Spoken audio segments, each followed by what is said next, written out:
Allahumma salli wa sallim wa barik alaihi ya Rabbi bil Mustafa baligh maqasidana waghfir lana ma madha ya wasi'al karami ya Rabbi bil Mustafa baligh maqasidana waghfir lana ma madha ya wasi'al karami Muhammadun sayyidul kaunaini wathaqalaini wal fariqaini min urbin wa min ajami ya Rabbi Mustafa baligh maqasidana waghfir lana ma madha ya wasi'al karami Allahumma salli wa sallim wa barik alaihi. Assalamualaikum warahmatullahi wabarakatuh. Bismillah, alhamdulillah, assalatu wassalamu ala rasulillah Sayyidina wa maulana Muhammad ibni Abdillah wa ala alihi wa ashabihi wa man tabi'ahum bi ihsanin ila yaumis sa'a amma ba'du. Fa inna asdaqal hadithi kitabullah wa khairul hadi hadi Muhammadin sallallahu alaihi wasallam wa syarrul umuri muhdatsatuha wa kullu muhdatsatin bid'ah wa kullu bid'atin dhalalah wa kullu dhalalatin finnar. Wa bi sanadinal muttasili ilal imamil muallifi rahimahullahu taala wa adaman naf'a bihi wa bi ulumihi fid dharain amin. Faslun waman la jum'ata alaihi la tajibu alaihi. Ini halaman 109. Karena kita kebetulan Idul Adha tahun ini tampak-tampaknya bersamaan dengan hari Jumat. Kalau kita lihat kalender 109 aja. Jadi pembahasannya melengkap sedikit terkait dengan hari raya Idul Adha yang kemungkinan bisa berbarengan dengan hari Jumat. Akhirnya ada satu pasal yang menyebutkan begitu. Bismillah. Mohon maaf, suara saya masih belum pulih.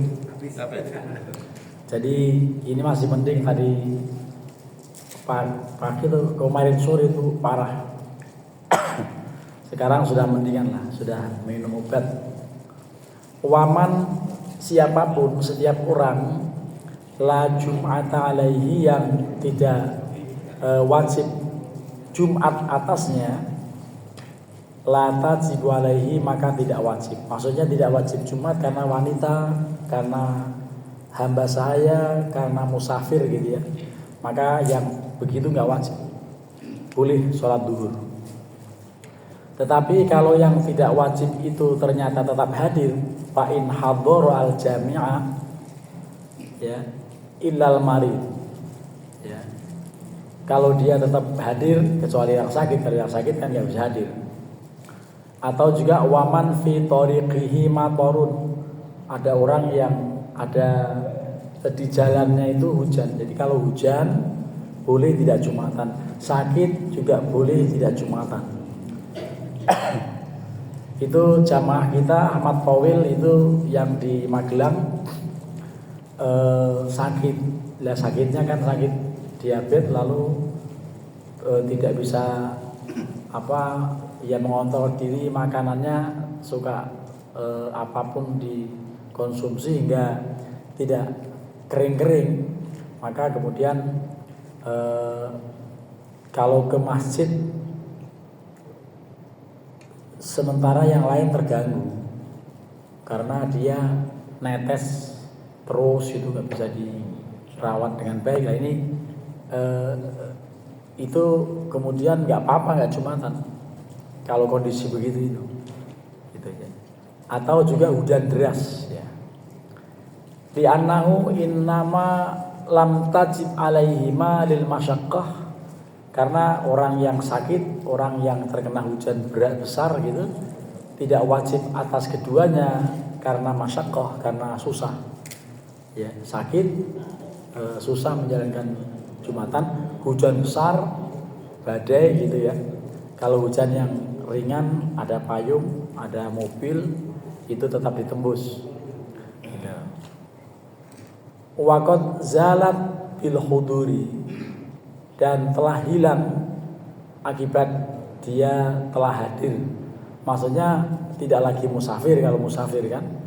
Jadi kalau sudah tinggal di satu tempat, dia wajib ikut Jumatan. Nah, ini nanti dalam pernyataan berikutnya, kalau hari Jumat bersamaan dengan hari Id, apakah Idul Adha atau Idul Fitri, nanti ada keringanan. Tapi bagaimana keringanannya nanti kita lihat. Apakah kita ini masuk dalam keterangan ini atau tidak masuk. Kalau masuk dalam keterangan ini berarti besok boleh, misalnya kita sholat Id, kemudian menyembelih beberapa puluh ekor sapi, lalu puluhan kambing, kan Jumatan ya. Paginya udah sholat Id, boleh nggak Jumatan? Apa sudah masuk kategori itu? Gitu. Nah, kalau belum masuk, jangan sekali-kali lakukan, karena nanti pasti akan menjadi pertanyaan. Masjid besar gini di pinggir jalan lagi kan? Nah, nanti kemungkinannya kalau memang jatuh hari Jumat akan lebih maslahat kalau menjalankan kurbannya hari Sabtu atau hari Ahad. Senin pun masih boleh. Malah di kampung saya Pak Haji sepakat hari Senin. Karena apa? Saya baru bisa pulang tasrik terakhir karena supaya menuju Sabtu tidak jauh. Karena Sabtu saya disuruh ngisi ceramah di Man Purworejo.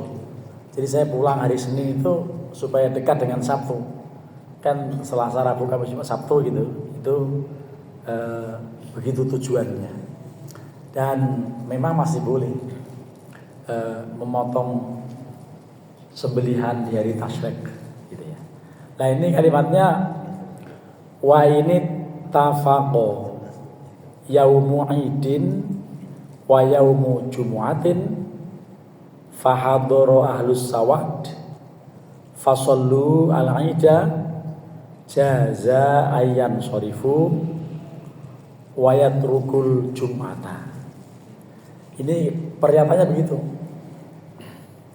Kalau berkesesuaian, kalau bersamaan hari Idul Adha atau Idul Fitri dengan hari Jumat, kebetulan bersamaan harinya begitu, lalu ahlus sawad, orang-orang yang di pedesaan, yang di kampung-kampung zaman dulu begitu.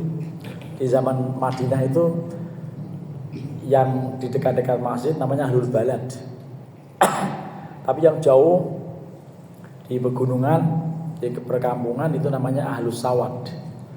Orang-orang perkampungan itu sudah turun dari gunung, sudah pagi-pagi ikut sholat Id. Itu begitu itu jaza boleh. Apa boleh? Ayyan shorifu, untuk bubar meninggalkan sholat Id, wayat rukul jumu'ata. Jadi setelah sholat Id bubar, kembali ke kampungnya, kembali ke tempat yang jauh-jauh dari masjid, itu kemudian tidak Jumatan, boleh. Nah, jadi apakah kita ini kembali ke rumah repot menuju masjid? Kan enggak. Ya, dekat, kendaraan ada, enggak hujan. Gara-gara pagi telah sholat Id, lalu siangnya mau absen Jumatan gitu.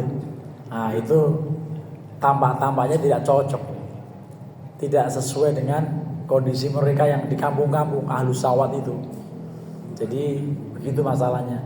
Jadi ini nanti dasarnya 5 ruwiyah, karena diriwayatkan, karena satu hadis yang diriwayatkan, anna Utsman radhiyallahu anhu, sesungguhnya Sayyidina Utsman radhiyallahu anhu, apa beliau dalam keterangan ini? Sayyidina Utsman itu mengatakan qala berkata fi khutbati dalam khutbah idnya. Pagi beliau khutbah id, memberi pengumuman sambil khutbah itu kepada orang-orang kampung itu yang jauh-jauh dari masjid menuju ke tempat sholat.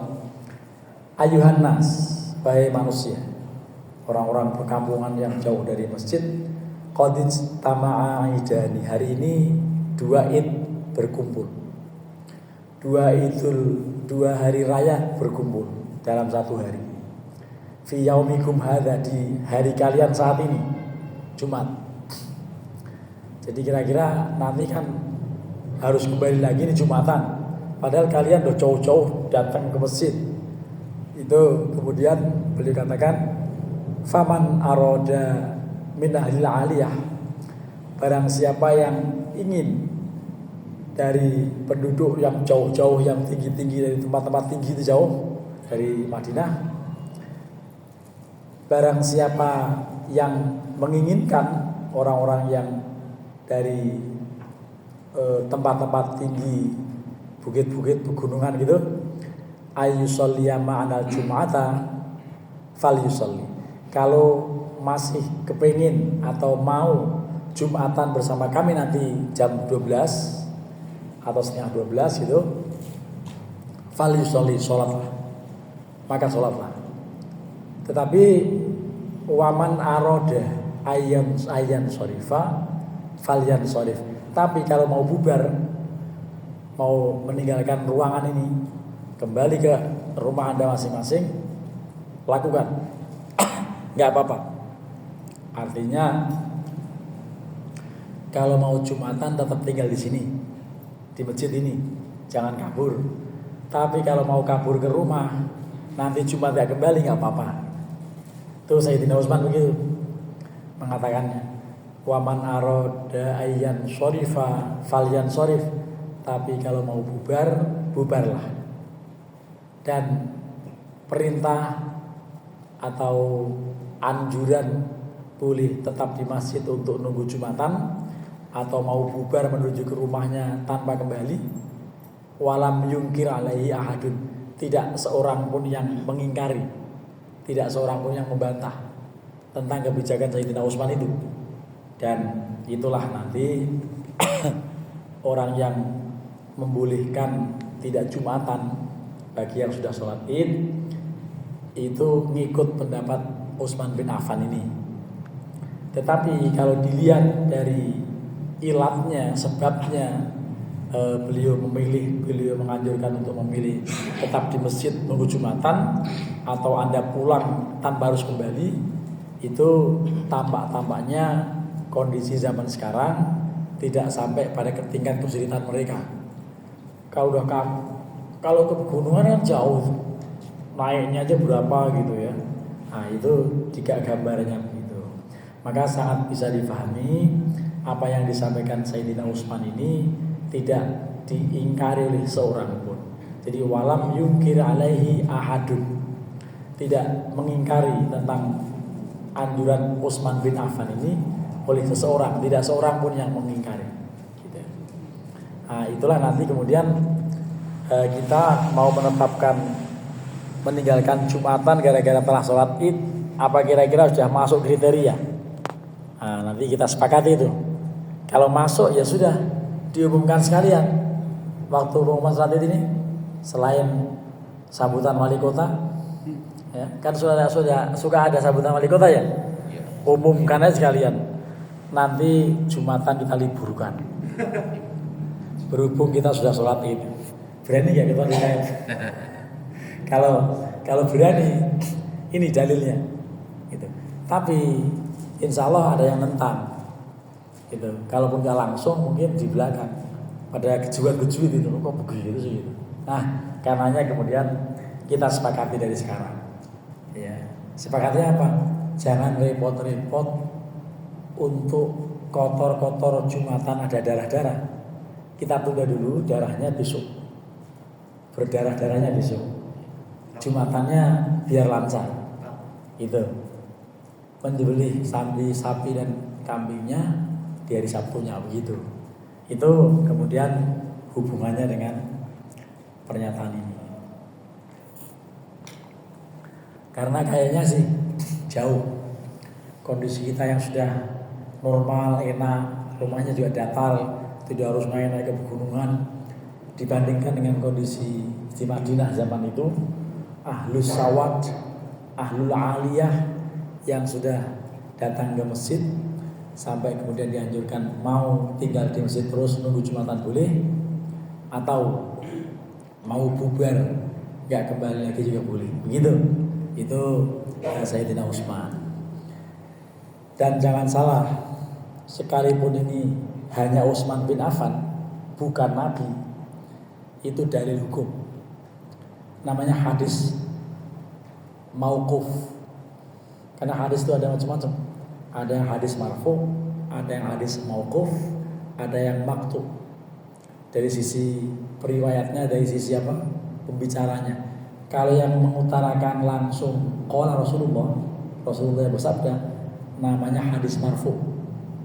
Kalau yang diucapkan para sahabat, termasuk kebijakan Utsman bin Affan ini, namanya hadis mauquf. Tapi kalau hanya sampai tabiin, namanya hadis maktub. Lah, semuanya hadis. Gitu. Karenanya kita bisa memahami kalau sampai ada orang yang berpendapat tidak perlu Jumatan, biarin aja. Tapi daripada meninggalkan Jumat hanya karena mau motong sapi, lebih baik Jumatan dilaksanakan, motong sapinya masih besok. Waktunya panjang. Kalau misalnya inya itu hari Jumat, berarti masih ada Ahad, Sabtu, Ahad, Senin. Hari tasnya kayak gitu. Iya kan? Masih ada hari Sabtu, Ahad, Senin. Kan 11, 12, 13 kan? 4 hari itu kalau dihitung 10-nya. Kan hari Jumatnya sudah 10. Nah, 11-nya Sabtu, 12-nya Ahad, dan 13-nya hari Senin. Ini perlu nanti kemudian kita diskusikan, perlu kita musyawarahkan. Tapi pernyataan kitabnya seperti itu, ya. Jadi pernyataannya sampai di situ. Ada penjelasan lebih lanjut sih memang. Walam yungkir alaihi ahadun, tadi tidak diingkari oleh seorang pun di antara yang hadir. Ya. Wali annahum idza qa'adu fil balad. Dan karena mereka ahlus sawat itu kalau sudah duduk di pusat kota, di sekitar Masjid Nabawi, lam yatahayya'u bil aid. Mereka tidak mempersiapkan untuk sholat id. Maksudnya berat kalau mempersiapkan 2 kasus, 2 peristiwa. Pagi datang, nanti siang sedikit harus datang lagi, itu berat buat mereka. Gitu. Kalau kita kira nggak berat, karena tetap Jumatan, supaya nggak repot, nggak ada darah-darah, maka jangan ada darah dulu. Kecuali misalnya sapi hanya 2 ekor, kambingnya hanya sekitar 10, kita hajar setelah sholat Jumat masih mending. Nah, kalau sapinya 10, kambingnya mendekati 100, nggak cukup sampai malam nanti bisa. Nah, karenanya itu perlu dimusyawarahkan. Saya izin untuk membuang sesuatu yang tidak nyaman. Jadi mohon maaf. Ini karena memang kondisinya lagi begitu.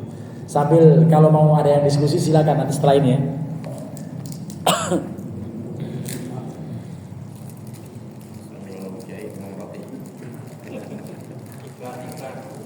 Tadi benar. Teknologi kita makan roti boleh. Iya. Jadi berarti tetap sholat Jumat ya, ya. Tetap sholat Jumat ya. Jumat. Iya. Potongnya satu aja. Makan dulu roti saya. Makan roti dulu. Hah? Bukan. Ini kemana ini? Jadi seperti itu. Kelanjutannya itu tadi karena kondisinya berat untuk mendatangi dua peristiwa, satu Id, yang kedua Jumatan. Fa'in kharaju thumma raja'u lil jumu'ati kana 'alaihim fi dzalika masyaqqatun. Gitu. Kalau mereka sudah kadung keluar di pagi hari, kok kemudian harus kembali untuk Jumatan, karena alaihim adalah bagi mereka itu, atas mereka itu, fi dzalika dalam bolak-balik pagi datang siang datang itu masyaqqatun. Ada masyaqqah. Gitu.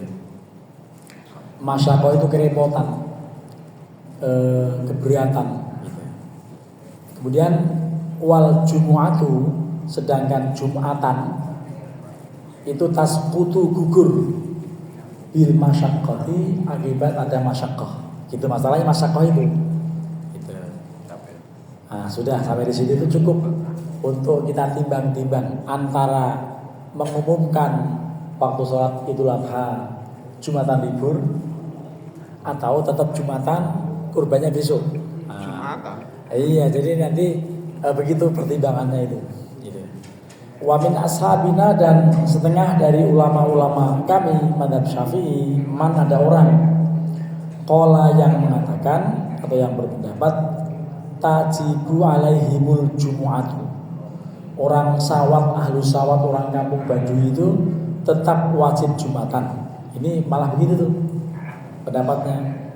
Kenapa? Li'anna man lazimatul jumu'atu, karena orang yang memang wajib Jumatan fi ghairi yaumil Aid, selain pada hari Idul hari Id, Adha maupun Fitri gitu, wajibat alaihi, juga wajib itu atas orang tadi fi yaumil Aid, pada hari raya Id, ka ahlil balad, seperti orang yang di sekitar Masjid Nabawi, seperti orang yang di pusat perkotaan gitu. Wan nususu fi huwal awal. Wal mansusu, sedangkan yang ditekskan, yang dinyatakan secara tersurat di dalam kitab Al-Umul Imam Syafi'i, huwal awalu, yang pertama, yang boleh milih itu, boleh tetap Jumatan atau tidak, boleh menunggu untuk Jumatan atau mau meninggalkan ruangan. Sampai di sini itu selesai, dan yang lain lagi tidak ada penjelasan. Hanya memang kalau kita merasa belum jelas dengan pernyataan yang ada di kitab Al-Muhadzab, kita bisa melihat dalam syarahnya. Ini kalau Al-Muhadzab 2 jilid, maka syarahnya ada 22 jilid. Untuk bab Jumatan ada pada jilid kelima. Ini Al-Majmu'. Ini Al-Majmu', syarah Al-Muhadzab, bukan Majmu' Syarif yang buat tahlilan, bukan. Ya. Kalau Majmu' Syarif buat tahlilan kitab kumpulan Yasin, Al-Waqi'ah, Al-Kahfi. Tapi ini kitab syarah dari kitab Al-Muhadzab itu. Di sini tidak ada hal yang urgen atau tidak ada yang perlu diterangkan lebih lanjut, karena hanya sebagai keterangannya hadis gitu ya, tentang kualitasnya, tentang apa gitu, sehingga pendapatnya ya tidak perlu kita gali lebih lanjut dalam kitab ini ya. Karenanya sampai di situ itu sebetulnya sudah selesai ya. Paling-paling dikatakan begini oleh Imam Nawawi ini Imam Nawawi telah menyarai, wa ammal ahkamu al-fasl, atau wa amma ahkamul fasl, adapun hukum-hukum yang terdapat dalam fasal di atas, faqala Syafi'i, maka Imam Syafi'i mengatakan, wal ashabu, dan juga kawan-kawan madhab Syafi'i. Apa katanya? Idza tafaqa yaumu jumu'atin yauma idin, kalau hari Jumat dan hari Id dalam satu waktu, Jumatan dan saat Id berkumpul dalam satu hari gitu. Wa hadara ahlul qura pada waktu pagi sholat id sudah pada hadir orang-orang Badui, orang-orang kampung, di mana alladzina talzamul jumu'ah, yang memang mereka itu wajib Jumatan, ya, li bulughi nidail balad, karena ternyata mereka walaupun di kampung di atas pegunungan tetap masih mendengar adzan sholat Jumat, masih mendengar adzan, itu tetap wajib Jumatan. Fasallu, maka mereka kemudian sholat al-aida, sholat id, sudah wajib Jumatan tapi sudah sholat id. Itu katanya lam tasqutil jumu'atu bila khilaf, tidak menjadi gugur tuh Jumatannya, tetap wajib gitu. Tidak ada perbedaan pendapat an ahlil balad, bagi penduduk yang di negeri, yang di sekitar masjid gitu. Wa fi ahlil qura, sementara yang di kampung-kampung, yang orang-orang Badui itu wajib, ada dua pendapat gitu ya. Jadi dua pendapat itu, yang satu mengatakan tetap wajib Jumatan, yang lain lagi mengatakan tidak wajib karena apa? Sudah hadir di waktu paginya. Ini keterangan lebih lanjut dalam kitab Al-Majmu'. Sampai di sini saya berikan kesempatan, mungkin Pak Ijazah mengawali karena beliau yang punya hajat untuk berani mengumumkan Jumatan libur atau tidak. Nah, jadi kalau beliau mengumumkan libur, saya ikut libur. Ya, tapi masalahnya kemungkinan saya khutbah di tempat lain gitu. Nah, jadi silakan Mas. Baik, Bapak Ibu, kita menanggapi materi tentang wajibnya diulang. Yang Jumat ada di Jumat dan sholat id dalam satu hari saja itu yang akan terjadi besok. Ya, sudah kita dengar bersama mana yang wajib, mana yang sunnah. Dan zaman dulu, zaman Rasulullah, tadi boleh kata-kata ada yang mau tinggal di masjid saja, ada yang bubar boleh, dan balik lagi kan saking jauhnya, gitu, saking jauhnya. Tapi kalau kita masalahnya kita dekat semuanya, samping masjid, semua depan masjid, belakang masjid, di dalam masjid. Bahkan yang kita punya hajat memotong hewan kurban itu di halaman masjid, ya, di halaman masjid. Dan tidak semuanya jamaah juga jadi panitia, kebanyakan yang tidak jadi panitia, kebanyakannya, gitu ya. Maka oleh karena itu kita menghalang-halangi jamaah kita yang sholat, dan kita juga bikin kotor depan kita, maka kita pastikan saja bahwa besok Jumat tetap kita sholat Jumat di sini sebagaimana yang terangkan tadi. Kita ambil yang wajibnya sholat Jumat. Kalau hari lainnya kita laksanakan, sunnahnya kita laksanakan di pagi harinya, nanti siangnya kita juga laksanakan. Pemotongan hewan kurban ada 3 hari lagi, hari Sabtu, Minggu, dan Senin. Yang kita bisa ambil di hari Sabtunya, bukan 3 harinya, hari yang keduanya, yang keempatnya, hari keduanya. Kalau di hari Jumatnya pagi-pagi kita mungkin itu menghalangi Jumat karena tempat halamannya kotor, banyak darah dan banyak lain-lain sebagainya, daging berantakan biasanya di halaman situ. Habis Jumat juga nggak buru, biasanya kita pemotongan yang kurban di Masjid Muslim itu 1 hari full dari jam 8 sampai asar biasanya, sampai jam 5 masih ada daging di depan masjid. Oleh karena itu kalau kita motong di Jumatan jam 1 atau setengah 2, selesai jam 12 malam, jamaah semuanya kita pastikan saja kita sholat sunnah maghrib paginya, pagi harinya, dan siangnya kita seperti biasa sholat Jumat di sini diumumkan sholat Jumat, dan nanti pemotongan yang kurbannya di hari besok, hari Sabtu pagi. Itu saja kita menegaskan tetap sholat Jumat dan pemotongan hewan kurbannya pada hari Sabtu pagi. Gitu. Baik, itu saja. Oke, terima kasih. Kalau ada yang mau bantah kebangetan kebijakan beliau begitu, karena tidak terlalu kuat alasannya. Kalau ini kan terlalu kuat kaitan dengan masyaqqah yang mereka alami, harus kembali ke kampung, balik lagi gitu kan. Karenanya kita sepakat dengan apa yang diumumkan Pak Haji Cecep sebagai ketua DKM. yaitu bahwa pelaksanaannya ditunda pada hari Sabtunya. Itu kalau Jumatannya Idnya jatuh Jumat. Kalau lihat kalender ada juga yang Sabtu, kan gitu ya. Nah, kemungkinannya kalau yang Sabtu ini kok ya belum tahu juga sih, tapi orang-orang Arab sangat ingin haji tahun ini memang haji akbar. Maksudnya hari Jumat itu wukuf di Arafah. Berarti masih tanggal 9. Untuk di sana, apakah di sini nanti hari Sabtunya baru tanggal 10 atau sudah dikatakan tanggal 10-nya hari Jumat? Kalau kita masih mengikuti atau senang dengan istilah haji akbar, yaitu haji yang wukufnya di hari Jumat, berarti kita sholat ini hari Sabtu. Kalau begitu kan masalah gitu.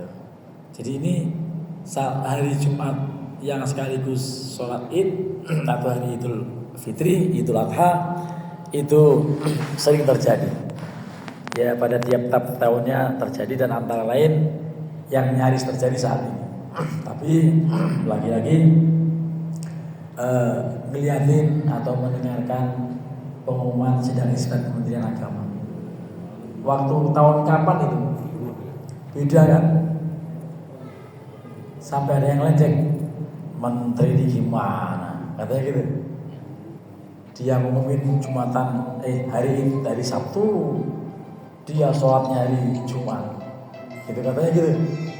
Lah ya bener aja, waktu dia ngumumin masih tinggal di Indonesia, waktu sudah berikutnya itu sudah sudah tinggal di Makkah. Karena mau Mekah saat Jumat, kan kita waktu itu pernah begitu tuh, ya di sana Jumat, sini Sabtu gitu.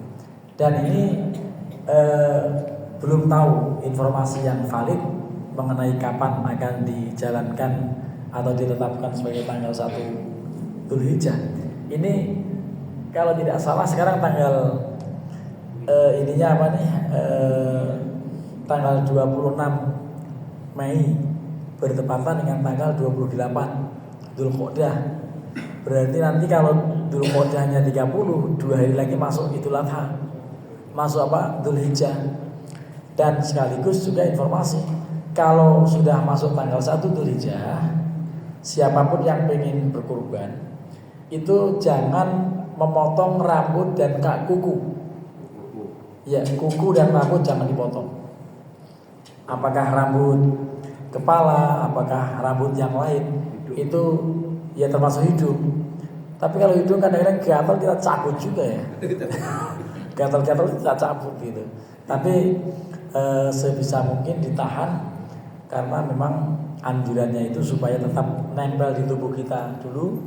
Nanti kalau sudah kurban baru kita potong, supaya waktu kita menjalankan kurban terkena imbasnya pahala kurban itu semua anggota tubuh kita ini masih kamilul ajza istilahnya, masih utuh bagian-bagian tubuh kita, belum ada yang dipotong. Nah, setelah mendapat kafarat, setelah mendapat fadilah kurban, baru itu dipotong. Tapi ini saya sendiri tidak bisa. Kenapa? Karena saya pernah tidak motong 2 jari saya ini, kukunya, bukan jarinya. 2 kuku jari ini kalau tidak saya potong agak panjang gitu, megang leher sapi pas mau motong, itu 2 kali saya mengalami. Saya pegang kenceng, malah kebalik kukunya, balik gitu, kan sakit bener ya lo, kukunya kebalik sana kan, ya, nekunya itu ke sana kebalik gitu, karena kita nyengkrem sapi kan kenceng gitu ya. Nah, karena yang begitu memang. Kalau lagi motong kan suka nggak sadar diri bahwa yang penting dia tebas tuh leher sapi gitu. Nah, itulah kadang-kadang saya tetap kemudian memotong jari, ya memotong kuku jari yang 2 ini. Kalau yang tengah enggak biasa, tapi yang ini 2 kali pernah mengalami dia balik, sakitnya luar biasa, perih gitu. Nah, jadi itu sunnah untuk tidak memotong kuku, dan mulai tanggal 1 Dzulhijjah, kira-kira 2 hari lagi lah, mungkin hari Senin hari Rabu ya. Rabu kali ya. Ya, Iya. kalender Pak. Ya, jadi Rabu sudah tidak boleh memotong-potong bagi yang mau kurban. Kalau yang nggak kurban ya boleh aja. Nah, tidak. Kalau gini Pak Yai, suka Pak Haji Jajab ngasih tahu ini untuk siapa korbannya. Katakanlah misalnya saya untuk anak saya, yang nggak motong kuku itu anak saya, apa saya Pak Haji? Ya, yang mau dikorbankan itu. Berarti Ya. yang anak saya gitu ya. Iya, yang mau dikorbankan. Tapi ada juga orang yang kurbannya itu ikut almarhum Syekh Ali Jabir yang sempat nyalah-nyalahin orang Indonesia. Salah kaprah selama ini, kurban harus dinamain fulan. Salah kaprah dari mana? Ya gak salah, gak ada yang salah. Karena hadisnya memang begitu. Hadza min Muhammadin wa ali Muhammadin wa min ummati Muhammadin. Nabi pertama-tama nyebut diri beliau sendiri. Hadza min Muhammadin, berarti kan satu nama. Kemudian baru wa ali Muhammadin. Berarti mau disebutkan untuk seluruh keluarga boleh. Resikonya ya berarti seluruh anggota keluarga jangan potong-potong. Tapi kalau untuk fulan saja, misalnya bapaknya, besok istrinya, suaminya, istrinya lalu gantian gitu, itu berarti untuk orang itu aja yang tidak dianjurkan untuk motong kuku dan motong rambut gitu. Ini dulu saya pernah mendengar kalimatnya, jadi kesalahan selama ini lah, ya nggak salah, nggak ada yang salah, tapi memang boleh satu kambing untuk satu keluarga. Dalilnya kedua tadi, dua nabi yang kedua kan, yang pertama kan umat Muhammadin wa ali Muhammadin wa min ummati Muhammadin. Dari wa min ummati Muhammadin ini akhirnya ada orang yang punya pendapat begini, saya kan nggak perlu kurban karena oleh Nabi sudah dikurbankan. Padahal dia mobilnya mewah-mewah, ya, duitnya banyak. Lalu dia hanya ngandelin waktu itu Nabi sudah mengorbankan saya. Dasarnya pelit itu, ya. Jadi memang dasarnya pelit nggak mau. Jadi saya sudah dikurbani oleh Nabi kok katanya. Lah gimana? Nabi yang lain, Nabi dalam hadis yang lain nggak begitu bilangnya. Man wajada sa'atan walam yudhi fala yang robbana mushollana. Siapapun yang punya keleluasaan rezeki, punya duit tapi nggak mau kurban, jangan dekatin musola kami, nggak usah ngaku Islam, gitu. Berarti kan keras. Sampai Imam Al-Kahlani dalam kitab Subulus Salam mengatakan la faidata fis shalah ma'atarki hadzal wajib. Tidak berfaedah sholatnya kalau sampai kewajiban kurban gak dijalankan. Itu sampai beliau mengatakan wajib, gitu. Kalau jumhur ulama termasuk kitab Al-Mazmu Al-Muhadzab itu tidak sampai pada hukum wajib, hanya sunnah muakkadah. Itu yang diambil dari firman Allah, fasholli li rabbika wanhar. Maka sholat dan berkurbanlah. Ini kata-kata berkurbanlah itu kan sifatnya fi'il amar. Lalu kaidah usul fikihnya mengatakan al aslu fil amri lin nadbi. Dalil yang bisa diambil dari perintah Allah dalam surat Al-Kautsar ini adalah untuk kesunatan, untuk hukum sunnah, gitu. Ini beda dengan perintah Allah yang aqimus shalah wa atuz zakat. Dirikan sholat, tunaikan zakat itu untuk kewajiban. Jadi kaidah usul itu berdasarkan teks apa Quran ada apa atau hadis gitu ya. Jadi begitu Pak Haji Bino, yang wajib atau yang sunnah itu untuk jangan memotong-motong rambut dan kuku. Ini kuku yang kurban bukan kuku kambing. Dulu ada orang mau rambut kan, ngapain ngurusin kuku kambing kan? Jadi nggak ada hubungan. Dan memang nanti kalau khotibnya janggutnya panjang, itu ada yang nangis di sini. Pas saya tanya, kenapa nangis? Ingat kambing saya hilang, jenggotnya milik Ustadz. Itu menghina Ustadz jenggot. Terima kasih, mudah-mudahan ada manfaat. Kita akhiri dengan sama-sama membaca hamdalah. Alhamdulillahirabbil alamin. Wassalamualaikum warahmatullahi wabarakatuh. Waalaikumsalam.